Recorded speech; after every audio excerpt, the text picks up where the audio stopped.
En esta mañana, este año debe ser un año de renovar nuestras pilas, ¿verdad? Vamos a olvidarnos de lo que pasó el año pasado. Vamos con nuevas metas, nuevas expectativas y a comprometernos a trabajar fuerte en la obra del Señor.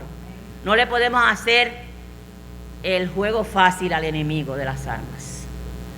El Salmo 90 en el verso 12 dice: enséñanos de tal modo a contar nuestros días que traigamos al corazón sabiduría.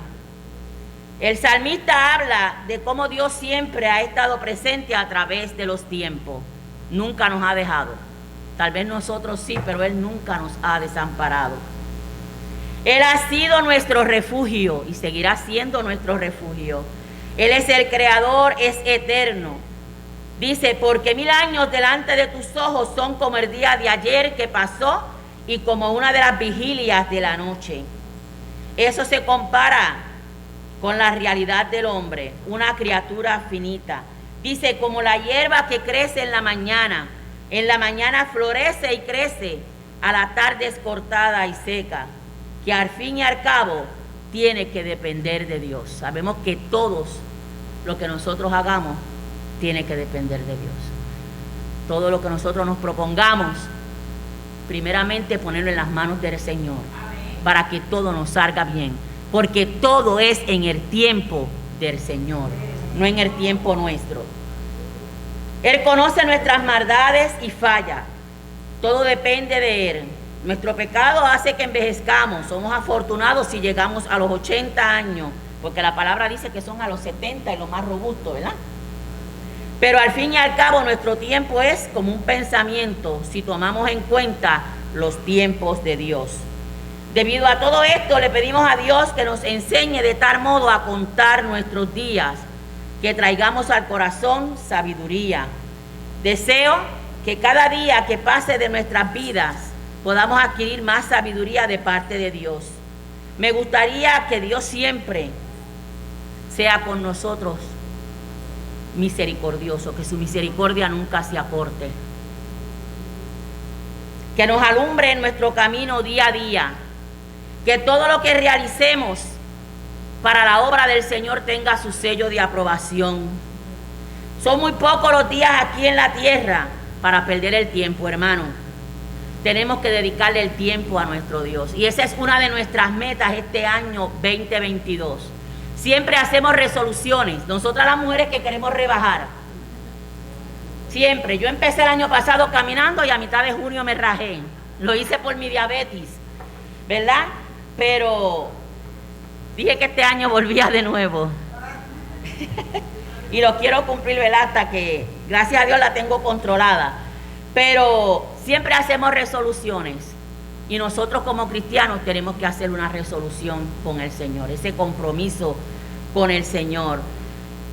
Dice que este año que comenzó ayer, le pidamos al Señor sabiduría, le pidamos al Señor comprometernos más en su obra, que ayudemos a facilitar la obra pastoral, ayudemos a levantarle la mano a nuestro pastor. Sabemos que no es fácil visitar nuestros enfermos.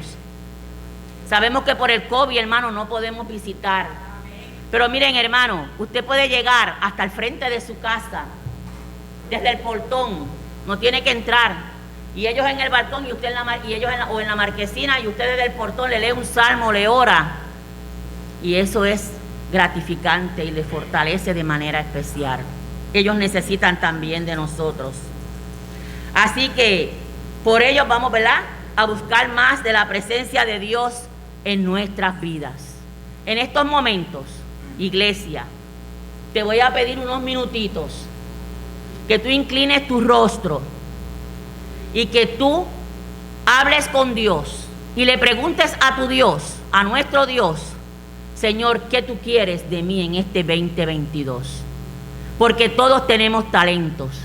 Unos cantan, otros oran, otros predican, otros tienen el don de servir, pero todos tenemos algo que ofrecerle a nuestro Dios.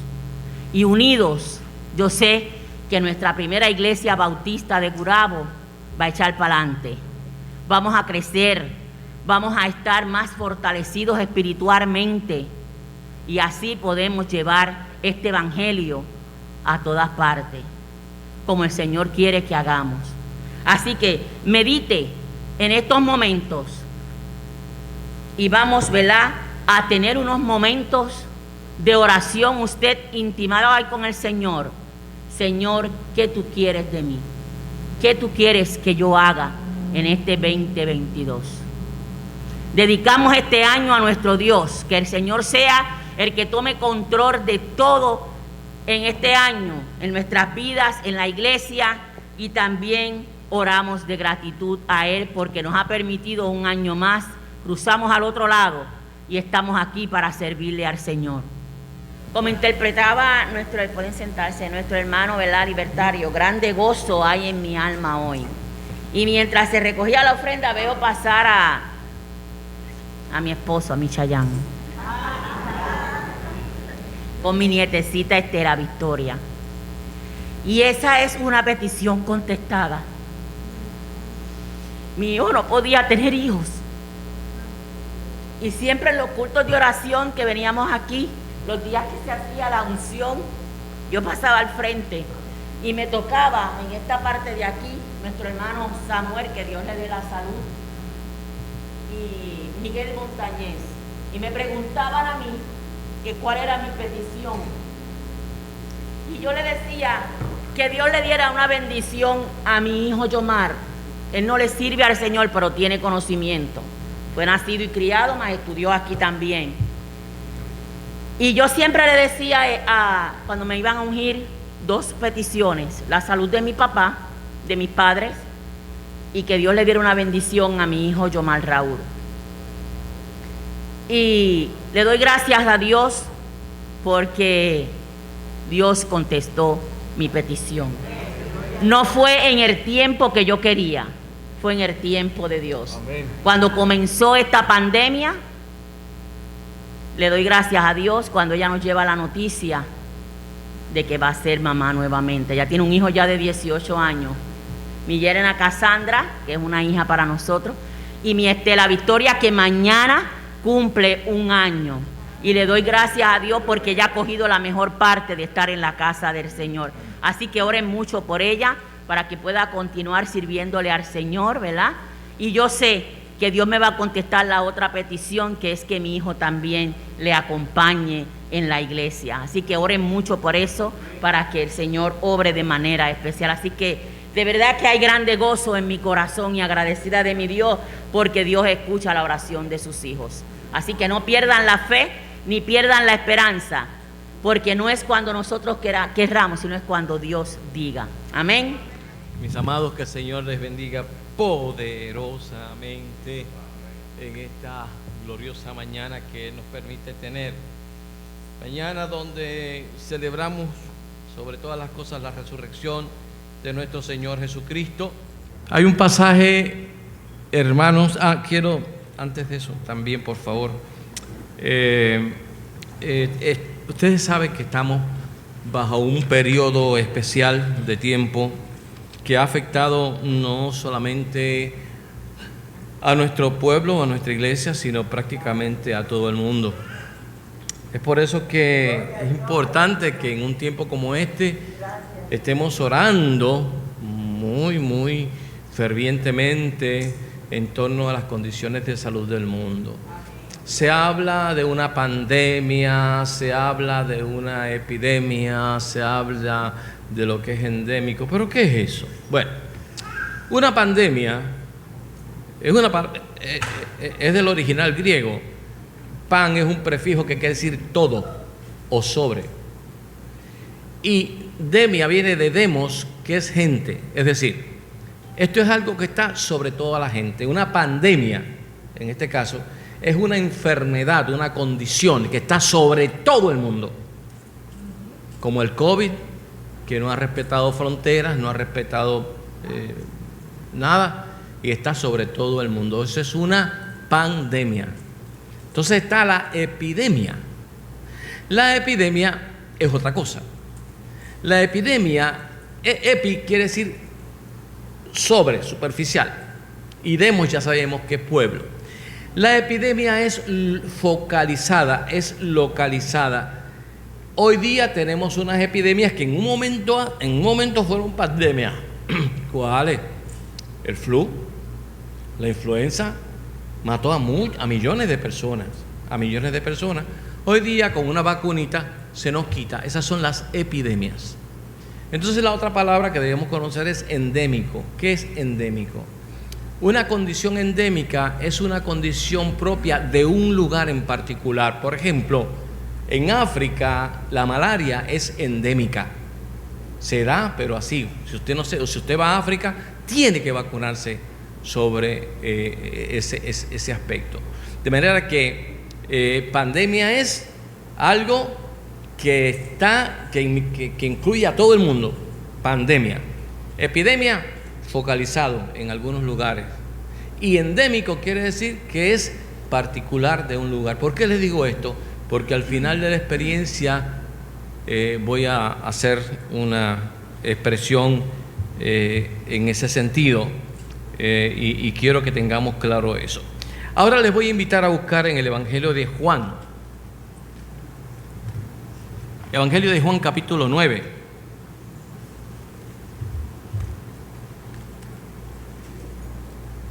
Juan fue el único de los evangelistas que quedó con vida, porque los demás fueron conforme a la tradición, ¿verdad? Fueron sacrificados en aras del Evangelio.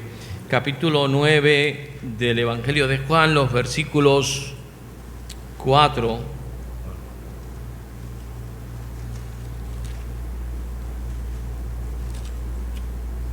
Es largo ese capítulo 9.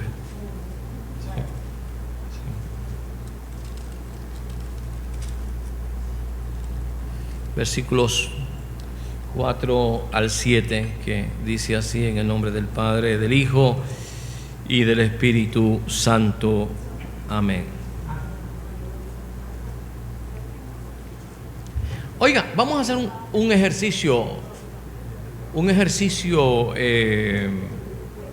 ¿cómo se dice? Bíblico. Vamos a estar nuevamente en pie y disculpen la molestia. Estas hojitas de Biblia son tan finitas, bendito el Señor. Sí. Entonces, estando en pie, vamos a leer. Dice en el capítulo 9 del Evangelio de Juan, los versículos del 4 en adelante, de la siguiente manera: en el nombre del Padre, del Hijo y del Espíritu Santo. Y la iglesia exclama: amén, gloria a Dios. Dice: me es necesario hacer las obras del que me envió, entre tanto que el día dura. La noche viene cuando nadie puede trabajar. Entre tanto que estoy en el mundo, luz soy del mundo. Dicho esto, escupió en tierra e hizo lodo con la saliva y untó con el lodo los ojos del ciego y le dijo: ve a lavarte en el estanque de Siloé, que traducido es enviado. Fue entonces y se lavó y regresó viendo. Que el Señor añada bendición a esta palabra en nuestros corazones. Tengan a bien sentarse. No puedo proseguir sin antes una vez más darle gracias al Señor por tenerlos ustedes, hermanos queridos. Nos bendicen poderosamente porque nos traen a lo que realmente entendemos nosotros que es la verdadera adoración a Dios, que es lo mejor para el Señor. Cánticos celestiales que nos elevan. Además de que mi generación se crió escuchando eso. Nunca, jamás en un púlpito escuché un merengue, ni nada de esas tonterías, ni una bachata, ni nada de eso, sino que eran himnos donde honrábamos al Dios Todopoderoso, que merecía todo respeto, toda veneración. Así que gracias por esa bendición tan grande, y ruego al Padre Celestial que sean muchas las veces que vengan ustedes por acá y nos edifiquen. Por favor, denle un caluroso abrazo y un saludo a sus pastores o pastor de parte de esta iglesia y de este pastor. Amén. Amén. Yo de niño escuchaba, yo viví en Agua Buena, hay un sector que le llaman La Pajilla, y los que viven en la pajilla decían pajilleros. Yo estaba en la frontera, pero me consideraba pajillero. Entonces, los domingos en la tarde siempre escuchaba a nuestros hermanos pentecostales cantar, y dentro de ese repertorio de los hermanos pentecostales, que eran los que iban esquina por esquina, había un cántico que ustedes lo saben también: una mirada de fe es la que puede salvar al pecador. Y era contagioso ese cántico, y se repetía. Yo también lo cantaba. Obviamente yo lo hacía por lo bonito de la música. No había integrado todavía, no sabía lo que era esa mirada de Dios, que es de lo que habla el corito, esa mirada de fe, que es la que nos salva, porque no es la mirada que le demos nosotros a Dios, es la mirada que Dios nos da a nosotros, ¿verdad? Que es la que puede salvar al pecador, porque no nos salvamos nosotros mismos. Pero qué maravilloso es desde aquel momento histórico de mi niñez recordar ahora con tanto cariño y entender lo que es la mirada de Dios que puede salvar al pecador. Y es que las miradas son elocuentes. Las miradas dicen tanto, hermano. Sabemos si tú estás triste, sabemos si estás alegre, si estás enamorado también lo sabemos, si estás con coraje, si estás con dolor, o si eres feliz o estás triste. Los ojos son las ventanas del alma. Obviamente hay miradas que te cortan la yugular, y hay otras con tanta ternura que nos cambia la angustia por esperanza. De manera que en esta mañana estamos hablando de una mirada muy especial. También cuando nos miramos al espejo, ¿qué vemos? Vemos la máxima creación de Dios. Tú eres la máxima creación de Dios. Tú, con tus arrugas y con tus verrugas, eres la máxima creación de Dios. Y gracias al Señor por quien inventó el espejo. Eso es antiquísimo. Bueno, antes era el fondo era una superficie de bronce pulida que era muy imperfecta, pero después que se descubre el azogue, el espejo refleja nuestra realidad. El espejo es muy honrado, mis hermanos. No es como Facebook, que nos tiramos una foto, compadre, y quien ve esa foto dice: Dios mío, qué persona más guapa, más elegante, qué bueno, ¿verdad?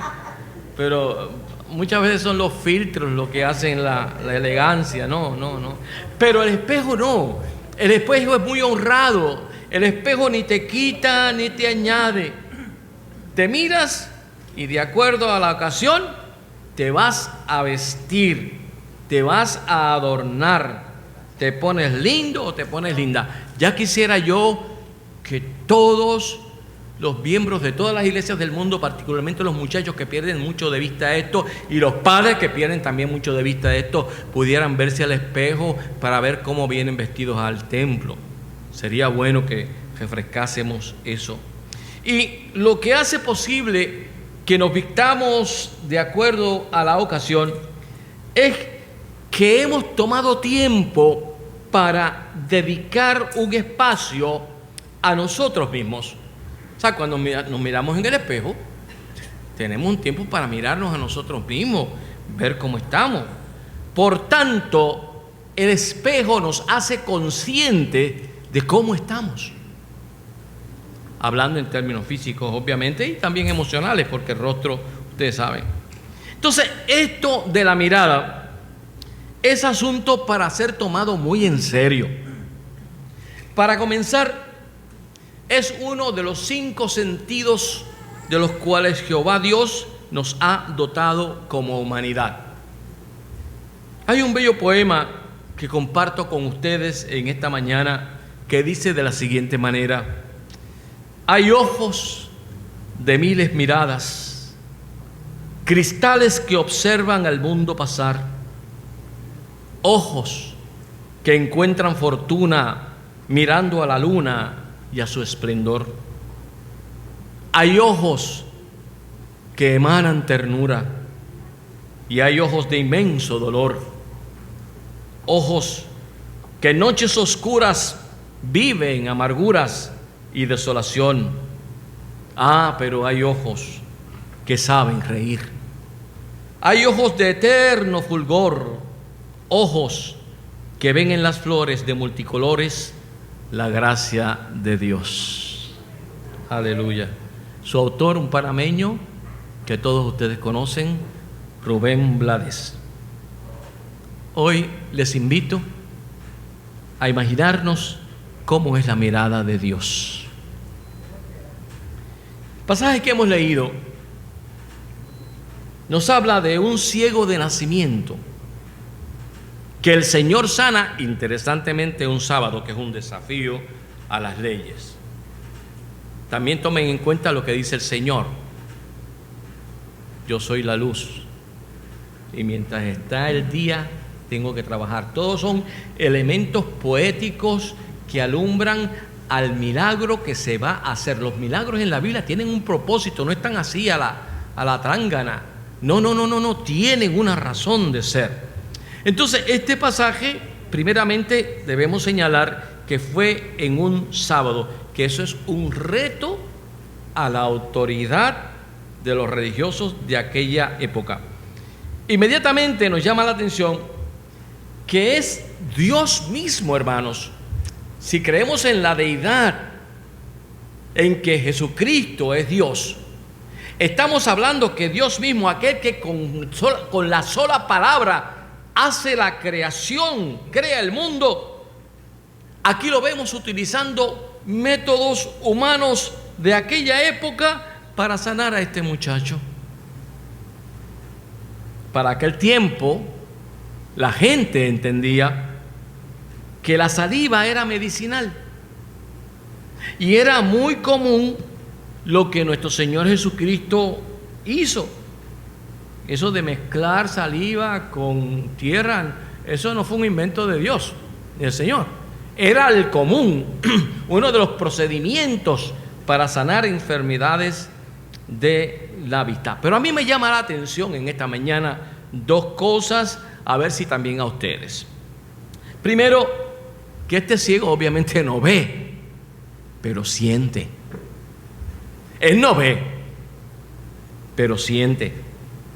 Entonces, ese toque divino de la mano de Dios en la región de su cara debe haber sido impresionante para este muchacho que recién cumplía mayoría de edad. Y aquí hay un mensaje que debemos aprovechar. ¿Qué mensaje? Bueno, hay un tipo de creyente que concentra su fe en los llamados milagros. Eso, en mi opinión, apunta a una fe incompleta. La gente que depende o que basa su fe en milagros, gente milagrera, son personas que no crecen mucho en la profundidad del conocimiento de Dios. Una fe condicionada, una fe que esté ajustada a que Dios haga lo que queremos, es una fe incompleta. Una fe de escalofríos y de cosquillitas. Y de todo es revelación. La revelación está allá en la palabra de Dios. Por eso repudio con toda la fuerza de mi corazón a los pseudoapóstoles y pseudoprofetas de esta. O sea, la palabra del Señor es suficiente. Una fe de novedades. Novedades que puede ser la risa. Hay iglesias que dicen ellos que el Espíritu se manifiesta en risa, que eso es algo realmente ridículo. O en movimientos espasmódicos muy parecidos a los de los espiritistas. O en galimatías, La galimatía se define como la tendencia a hablar frases ininteligibles y sin sentido. Una cosa es el don de lenguas, que es muy bíblico y Pablo lo trabaja muy bien, y otra cosa es pretender tenerlo. Hermanos y hermanas, la fe completa es aquella que no depende de milagros, sino que depende de la perfecta voluntad de Dios. Y obedecer nosotros esa perfecta voluntad. Yo recuerdo una vez, hombre, aquí cerquita estaba yo. Una vez una persona me pidió que orara porque tenía un gran dolor de cabeza. Y yo le contesté que con mucho gusto, que claro, que oraría. Pero también le pregunté si se había tomado una Tylenol. Y eso ofendió a la señora. La ofendió tremendamente. Hermanos y hermanas, se ora por los enfermos. Y Dios obra. Soy testigo de eso. Dios tiene poder. Nosotros intercedemos por los enfermos. Porque cuando enfermamos, mis hermanos, hay un componente emocional, hay una ansiedad, hay un temor, hay una incertidumbre que la oración calma. Porque nos da esperanza.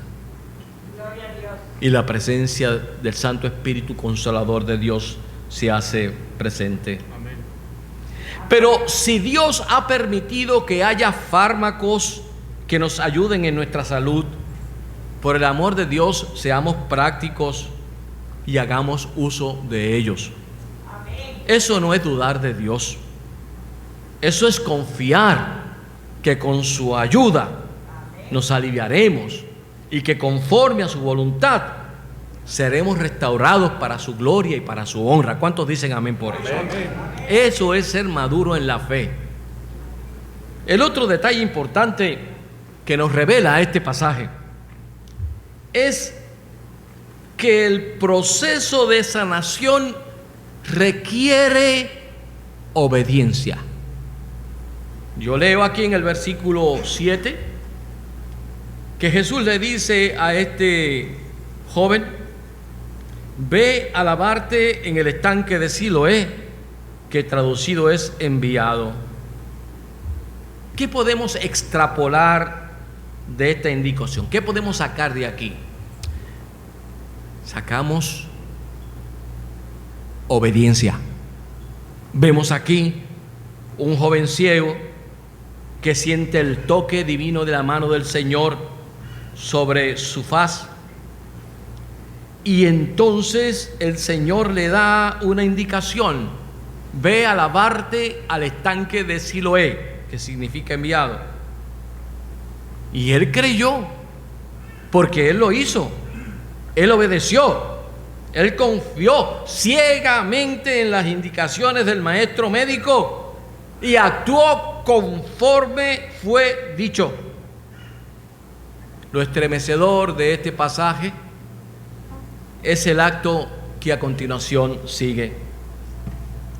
Cuando regresa del estanque de Siloé, mis hermanos, regresa viendo. Y le pregunto a usted, ¿cuál es el primer rostro que él ve? El primer rostro que ve es el rostro de Jesús. Aleluya. Hermanos, qué privilegio, qué bendición. ¿Ha visto usted el rostro de Jesús? Claro que sí, muchas veces. Cuando clama a Dios a viva voz y ve usted cómo Dios obra en su vida o en su situación, ahí está la mirada de Dios sobre usted. Ver de frente esa sonrisa de Dios, ver de frente la esperanza que irradia de esa mirada, la ternura, el amor que emana de los ojos de Dios. Eso es algo maravilloso. No sé cómo. En la Edad Media se daban un sinnúmero de conceptualizaciones sobre Dios. Y en la gran mayoría de los casos era un Dios malhumorado, un Dios que estaba loco por darnos el último batazo para caernos encima. Cuando yo veo en la palabra del Señor que Dios es un Dios justo, es un Dios justo que en su momento hará justicia, pero es un Dios amoroso. Imagínense ustedes que en Génesis, cuando Adán y Eva son expulsados del paraíso y en una figura antropomórfica, es decir, en una figura como si fuera hombre, se describe a Dios caminando por los jardines y nota que Adán y Eva se escondieron. Y Dios le pregunta: ¿qué les enseñó a ustedes que tenían que esconderse? ¿O que estaban desnudos? Y entonces comienza el famoso pasaje, ¿no?, que ustedes saben. Bueno, la mujer que me diste, Adán le echa la culpa a Dios porque dice: la mujer que me diste. Entonces la mujer le echa la culpa a la serpiente. No fue la serpiente. Ustedes saben esto y todo el oráculo que viene después de eso.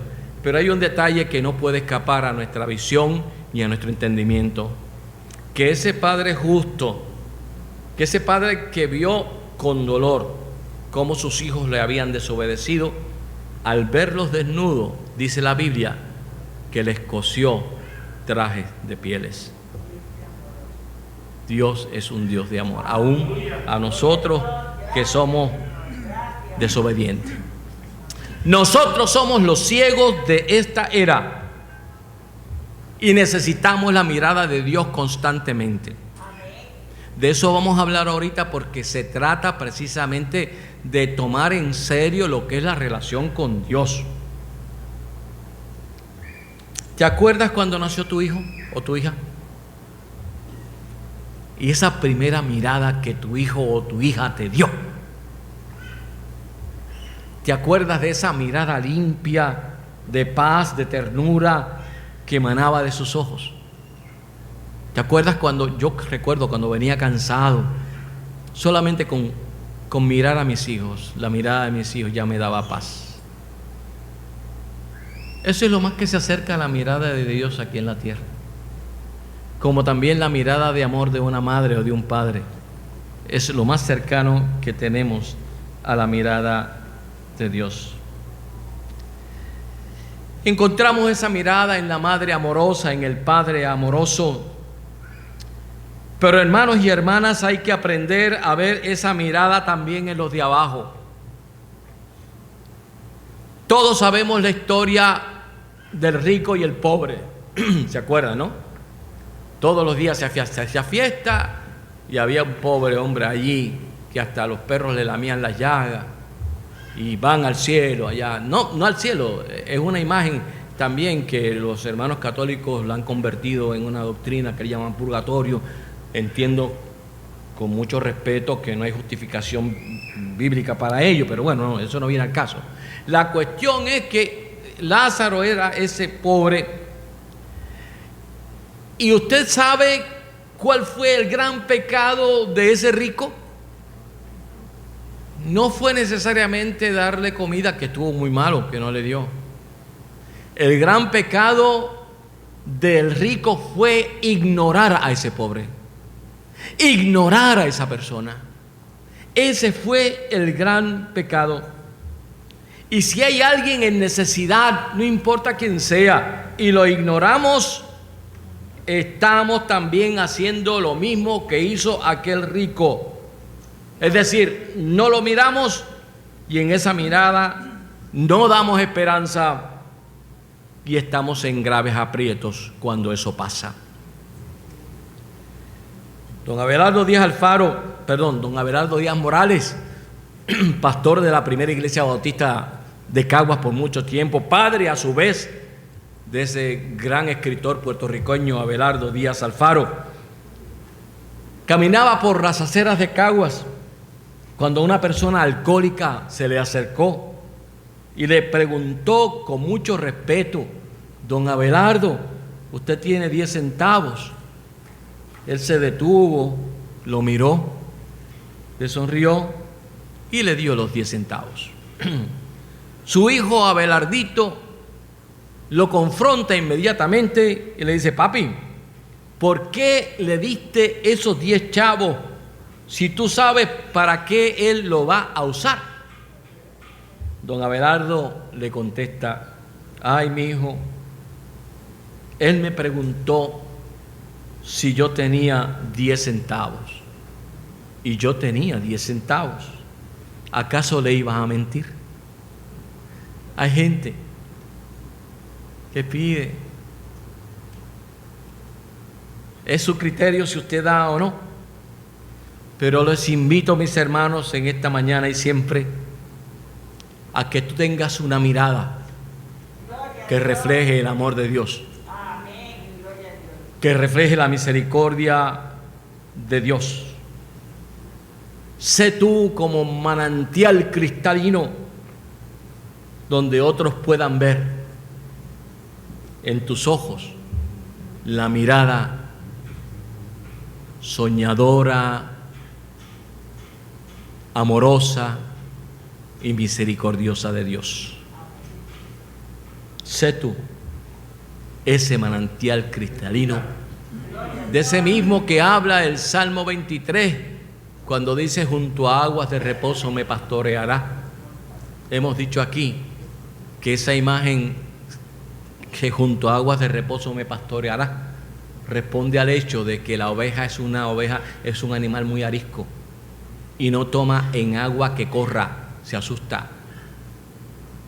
Junto a aguas de reposo es el agua que parece un espejo, porque cuando la oveja va a tomar agua ahí, el reflejo del agua puede ver a su pastor. Que nuestra mirada sea una mirada de misericordia, de bendición, de simpatía, porque los ojos son las ventanas del alma. Que Él les bendiga. Finalizo en esta mañana. Bueno, los muchachos van a finalizar, gracias al Señor, van a cantar. Pero estuvimos hablando de lo que es pandemia, estuvimos hablando de lo que es epidemia y estuvimos hablando de lo que es algo endémico. Y la razón de esto es lo siguiente: se ha disparado, hermanos, se ha disparado este asunto del COVID con la fase esta Omicron de una manera ya incontrolable. Día a día son mayores los casos de vuelos que se suspenden, los hospitales no dan abasto para los casos. O sea, todo esto todavía está en un pico. Y eso es producto de la fiesta de hace 2 o 3 días. Ahora viene la consecuencia del get together de despedida de año. Y después vienen las consecuencias del Día de los Reyes. Hermanos queridos, yo quiero consultarles a ustedes, a todos ustedes, por las prerrogativas que tengo como pastor, que estoy al cuidado pastoral de ustedes. Yo entiendo que debemos tener un periodo en donde no nos reunamos en el templo hasta tanto esta pandemia baje a niveles tolerables. Eso a favor de nuestra población, que en su mayoría son personas mayores, pero no solamente eso, no es que seamos mayores, es que tenemos hijos y nietos que no sabemos dónde están y que a veces sin querer nos hacen partícipe de esa condición. Yo estoy proponiendo en este momento, consultando con aquellas personas que pude consultar y que estuvieron aquí para consultar del cuerpo diaconal y algunos de los miembros de la Junta que pude consultar. Yo estoy proponiendo que en las próximas 2 semanas nos mantengamos en nuestros hogares y virtualmente nosotros nos comunicaremos con ustedes y tendremos nuestro culto a través de la internet. Después de esas 2 semanas, conforme se funcione el asunto, ya ustedes habrán de enterarse cuándo nos habremos de reunir. También quiero decir esto, por si acaso a usted se le olvida, que las primeras iglesias no eran templos como este, eran las casas. Y que los primeros pastores eran el padre de la casa. Así es que yo exhorto a todos mis hermanos, padres, madres, tíos, como usted sea, donde usted viva, a que el domingo nos reunamos como siempre, leamos la palabra del Señor, cantemos al Señor y que nuestros hijos entiendan que nuestra fe no está basada en un templo, ni está basada en nada que no sea la presencia de Dios en nuestros hogares. Les exhorto, mis hermanos, a que si ustedes deciden en esta mañana, porque lo vamos a llevar a votación, por algo somos bautistas, les exhorto a que por favor se cuiden. Ahora voy a hacer esta consulta de la siguiente manera. No podemos ir a discusión. Hermano, por permiso. Ajá. La pregunta es, ¿esto se llevó a la Junta Administrativa? Le digo a usted que en este momento de emergencia, yo estuve aquí desde las 8:30 y a la única persona que pude consultar fue a mi hermana Yolanda. Así que la prerrogativa mía como pastor es consultarles a ustedes y ustedes deciden. Y les voy a pedir que por favor, aquellos que estén a favor de que los próximos 2 domingos no nos reunamos, levanten la mano en este momento. 50, muy bien. Los hermanos que estén en contra de esta medida y entiendan que nos debemos reunir los domingos, por favor, que levanten la mano. Levanten la alto, por favor.